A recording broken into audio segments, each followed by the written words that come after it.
ইরানের সমুদ্র বন্দরে মার্কিন নৌ অবরোধ আজ রাতেই যুদ্ধবিরতি ভেঙে খার্ক দ্বীপে যুক্তরাষ্ট্রের বিমান হামলা, লেবাননে ইসরায়েলি হামলা চলছেই।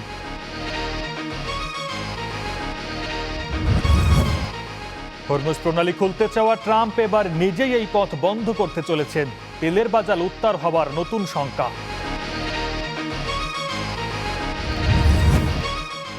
মধ্যপ্রাচ্যে সংঘাতের জেরে বিশ্ব অর্থনীতিতে বড় বিপর্যয়ের শঙ্কা। মূল্যস্ফীতির প্রভাবে দারিদ্র্যের মুখে পড়বে 3,20,00,000 মানুষ।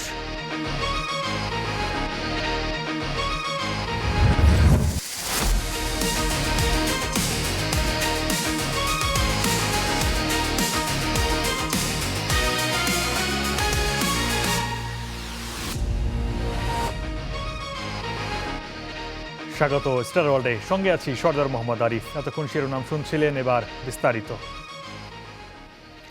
শুরুতেই জানব মধ্যপ্রাচ্যে যুদ্ধের খবর।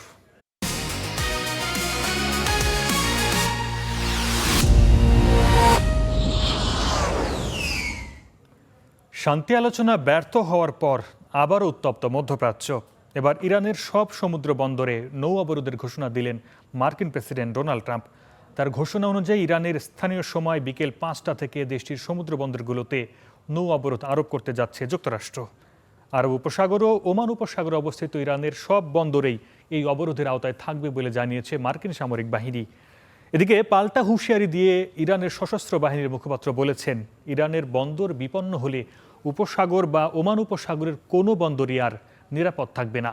বন্দরগুলো সবার জন্য খোলা থাকবে, নয়তো কারো জন্যই নয়।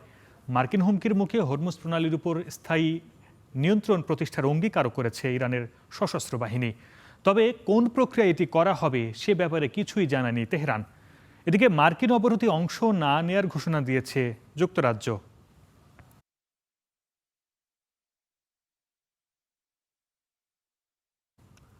এদিকে যুদ্ধবিরতির সময় শেষ হওয়ার আগেই ইরানের প্রধান তেল রপ্তানি কেন্দ্র খার্ক দ্বীপে 15টির বেশি শক্তিশালী বিমান হামলা চালিয়েছে যুক্তরাষ্ট্র।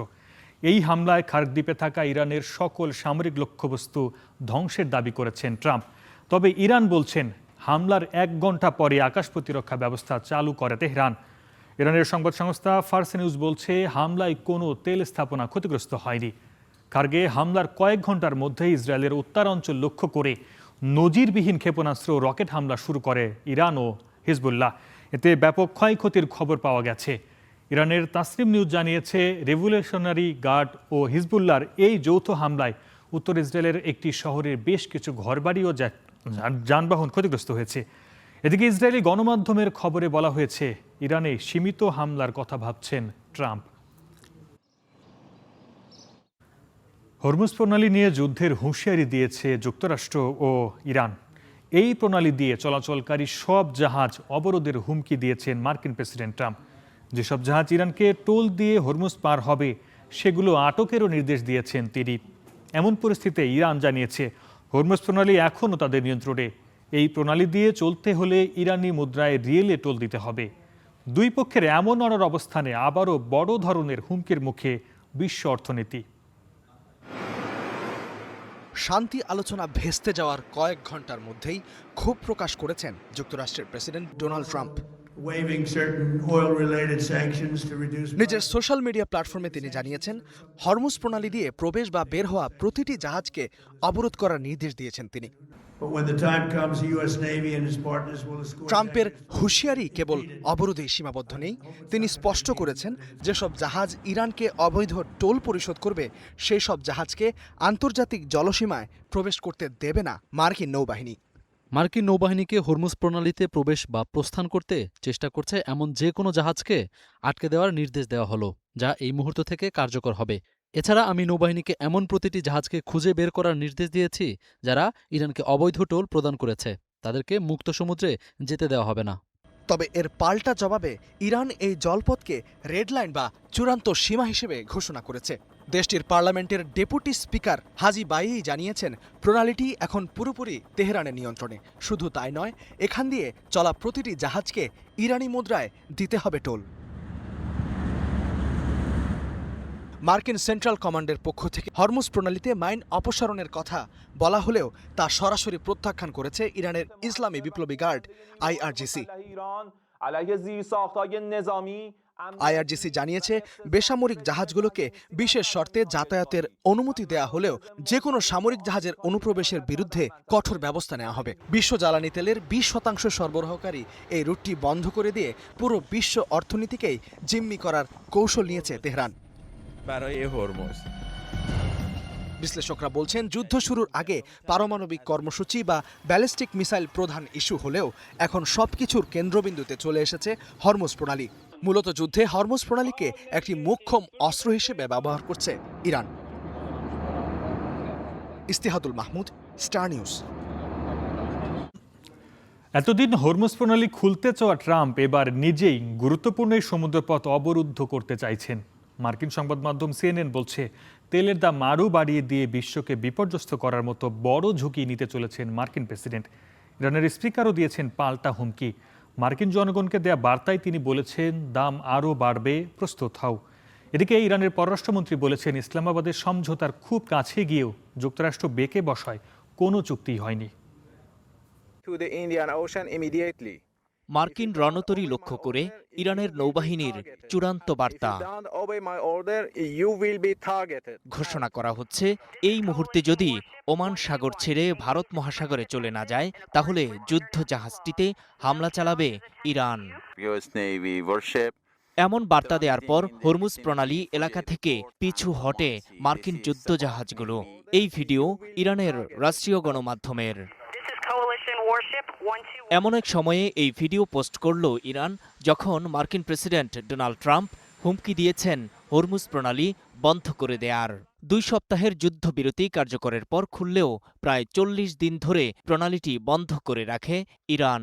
কিন্তু প্রশ্ন হলো, এতদিন খুলতে চেয়েও না পেরে এখন ট্রাম্পই কেন হরমুজ প্রণালী বন্ধ করতে চান? সিএনএনের বিশ্লেষণ বলছে মূলত ইরানের তেলবাহী জাহাজগুলোও আর চলতে দিতে চান না ট্রাম্প, যাতে যুদ্ধবিধ্বস্ত দেশটিকে অর্থনৈতিকভাবে আরও পঙ্গু করা যায়। সেই সাথে বিশ্ববাজারে তেল ও গ্যাসের দাম আকাশচুম্বী করে তোলার মতো বড় ঝুঁকি নিতেও চাইছেন ট্রাম্প। এদিকে ইরানের পার্লামেন্টের স্পিকার মোহাম্মদ বাকের গালিবাফ এক রহস্যময় পোস্ট করেছেন। স্বাভাবিক দৃষ্টিতে গণিতের জটিল সমীকরণ মনে হলেও এটি প্রকৃতপক্ষে যুক্তরাষ্ট্রকে একটি পরিষ্কার রাজনৈতিক বার্তা। ইরানের জাহাজ চলাচল বন্ধ করে দেওয়ার ব্যাপারে ট্রাম্পের হুমকির পরই এই বার্তা পোস্ট করেন গালিবাফ। বার্তাটি বিশ্লেষণে দেখা যায়, মার্কিন জনগণকে উদ্দেশ্য করে তিনি লেখেন, এখনকার $4 থেকে $5 দামই উপভোগ করুন, কারণ এই তথাকথিত অবরোধের পর মনে হবে আগের দামই ভালো ছিল। সঙ্গে যুক্ত করেন এই সমীকরণ। এদিকে ইসলামাবাদে কোনো সমঝোতা না হওয়ার পেছনে যুক্তরাষ্ট্রকেই দায়ী করেছে ইরান। দেশটির পররাষ্ট্রমন্ত্রী আব্বাস আরাকচি এক পোস্টে বলেছেন, সমঝোতার কয়েক ইঞ্চি দূরে থাকতেই মার্কিন দলের চরমপন্থা লক্ষ্য পরিবর্তন ও অবরোধের মুখোমুখি হতে হয়েছে তাদের। সদিচ্ছায় সদিচ্ছা জন্ম দেয়, শত্রুতা জন্ম দেয় শত্রুতার, এমনটাও উল্লেখ করেন আরাকচি। নূর মোহাম্মদ, স্টার নিউজ। মার্কিন প্রেসিডেন্ট ডোনাল্ড ট্রাম্প হরমুজ প্রণালীতে অবরোধের যে ঘোষণা দিয়েছেন সেটি কার্যকর হলে মহাবিপর্যয়ের শঙ্কা করছেন বিশ্লেষকরা। কারণ যুক্তরাষ্ট্র এই পদক্ষেপ নিলে প্রতিশোধ হিসেবে গুরুত্বপূর্ণ আরেক সমুদ্রপথ বাব আল মানদেব প্রণালী বন্ধ করে দিতে পারে হুথি বিদ্রোহীরা। ফলে জ্বালানি সংকটকে কেন্দ্র করে বিপর্যয়ের মুখে পড়তে পারে বিশ্ব অর্থনীতি। আমরা মনে করি, অর্থাৎ যেটাকে আমি বলবো একটা ভালো সিনারিও, সেটা হচ্ছে যে এই সমস্ত কিছুই আসলে একরকমের নেগোসিয়েশন ট্যাকটিক এবং আলটিমেটলি দেখা যাবে যে এই জিনিসগুলো এভাবে আনফোল্ড না করে আলটিমেটলি একটা সমাধানের দিকে দ্রুত যাবে এবং এখান থেকে রিভার্ট করবে, অর্থাৎ একটা সাম্যাবস্থার দিকে চলে আসবে এবং এই সমস্ত ব্লকেডের কথা আমেরিকা ভুলে যাবে বা প্রেসিডেন্ট ট্রাম্প এগুলো থেকে সরে আসবেন। যদি ব্লকেড কার্যকর হয় খুব শীঘ্রই, যেহেতু জাহাজের ফ্লো আরও কমে যাবে, শীঘ্রই তেলের দাম $150 পার ব্যারেল পর্যায়ে চলে যেতে পারে এবং এর ফলে আমেরিকার ডোমেস্টিক পরিসরেও কিন্তু একটা বড় ধরনের মূল্যস্ফীতি দেখা দিতে পারে, যেটা প্রেসিডেন্ট ট্রাম্পের নিজের যে ভোটার বেস সেটার জন্য খুব ভয়ঙ্কর হতে পারে এবং সেখানে কিন্তু সামনে আমরা জানি যে মিড টার্ম ইলেকশন প্রেসিডেন্ট ট্রাম্পের জন্য ক্ষতি হতে পারে। যদি আমেরিকা এখানে বলে যে চায়না থেকে যে সমস্ত ট্যাঙ্কার যাচ্ছে বা আসছে সেগুলোকে বাধা দেবে, সেটা কিন্তু এসকেলেট করে একটা ভয়াবহ পরিস্থিতির দিকে যেতে পারে। তাহলে ইউএস নেভি কি চাইনিজ শিপকে বাধা দেবে? এবং বিশেষত আমরা জানি যে প্রেসিডেন্ট ট্রাম্প খুব শীঘ্রই বেইজিংয়ে যাওয়ার কথা প্রেসিডেন্ট শি জিনপিং এর সাথে একটা বৈঠকে মিলিত হওয়ার জন্য। ঠিক তার আগে চায়নার সাথে এরকম একটা এসকেলেশন প্রেসিডেন্ট ট্রাম্প করবেন কিনা, এবং এটা আরও অন্যান্য যে সমস্ত দেশ ইরানের সাথে এক রকমের চুক্তির মধ্যে চলে এসেছে টোল দেওয়ার জন্য, যেমন পাকিস্তান যারা হোস্ট করলো কিছুদিন আগে এই বৈঠক, তারা অথবা টার্কি অথবা ইন্ডিয়া, তাদের ক্ষেত্রে কি হবে? তাদের শিপগুলোকে, ট্যাঙ্কারগুলোকে কি ইউএস নেভি বাধা দেবে? সেটা কিন্তু একটা বিরাট বড় প্রশ্ন এবং বিরাট বড় একটা ঝুঁকির তৈরি করবে, খুবই নাজুক পরিস্থিতি। উপরন্তু ইরানিয়ান যে অ্যালাইরা আছে, যেমন ইয়েমেনে যে হুতিরা, তারা কিন্তু ইতোপূর্বে বাব আল মানদেব যে আরেকটি স্ট্রেট, সেটি বন্ধ করে দেওয়ার সক্ষমতা দেখিয়েছে। এবং সেক্ষেত্রে যদি তারাই যুদ্ধে জয়েন করে, যেই কার্ডটি এখন ইরানের হাতে আছে, ইরান যদি চায় এটা ব্যবহার করতে, তাহলে কিন্তু পৃথিবীর আরও 12% তেল যেই স্ট্রেট দিয়ে যাতায়াত করে সেটা বন্ধ হয়ে যাবে। এতে কিন্তু তেলের উপর আরও প্রভাব পড়বে। দেখছেন স্টার ওয়ার্ল্ড, ফিরছে একটু পর। দেখছেন স্টার ওয়ার্ল্ড। ইসরায়েলি বোমা হামলায় নিহত হন বাবা সহ একই পরিবারের বেশ কয়েকজন। তাদের দাফনের আয়োজন যখন চলছিল, ঠিক তখনই আবারও বর্বর হামলা। এতে মারা যায় 2 বছরের ছোট্ট শিশুসহ পরিবারটির বাকি সদস্যরা। রাজধানীর বৈরুত সহ লেবাননের ঘরে ঘরে এখন এমন হৃদয় ভাঙা গল্প। গত 24 ঘন্টায় আরও অন্তত 15 জনকে হত্যা করেছে দখলদার বাহিনী। এভাবেই গাজার মতো লেবাননেও বর্বর গণহত্যা চালিয়ে যাচ্ছে ইসরায়েল। পুতুলের মতো ফুটফুটে এ শিশুর খুনসুটি আজ স্বজনদের কাছে কেবলই স্মৃতি। তার মৃত্যুর ঘটনাটিও এক ট্র্যাজেডি, কারণ ইসরায়েলি হামলায় নিহত বাবাকে দাফন করতে স্বজনদের সাথে সেও গিয়েছিল কবরস্থানে, কিন্তু ইসরায়েলি বোমা কেড়ে নেয় তার নিষ্পাপ প্রাণটিও। ইসরায়েল হত্যা করেছে শিশু তালিন ও তার বাবাসহ 4 জনকে, ফলে থামছে না পরিবারটির কান্না। লেবাননের রাজধানী বৈরুতের দক্ষিণের গ্রাম শরিফায় এখন ঘরে ঘরে মাতম। একই হামলায় আহত হয়েছে শিশুটির 7 বছরের বোন আলিনও। ব্যান্ডেজে মোড়া শরীরে হাসপাতালের বেডে অপলক দৃষ্টিতে চেয়ে আছে বাঁচার আশায়। তারা বলেছিল যুদ্ধবিরতি চলছে। আমরা কবরস্থানে গিয়ে শহীদদের জন্য দোয়া করে ফিরছিলাম, ঘরবাড়ি পরিষ্কার করছিলাম। তখনই মনে হলো আমাদের উপর ঝড় নেমে এসেছে। আমার পরিবারের 4 সদস্য মারা গেছে। তারা কোন মানবতার কথা বলছে? মানবাধিকার কোথায়? ইসরায়েলে কোনো শিশু মারা গেলে সারা বিশ্ব লাফিয়ে ওঠে, আর আমরা মানুষ নই?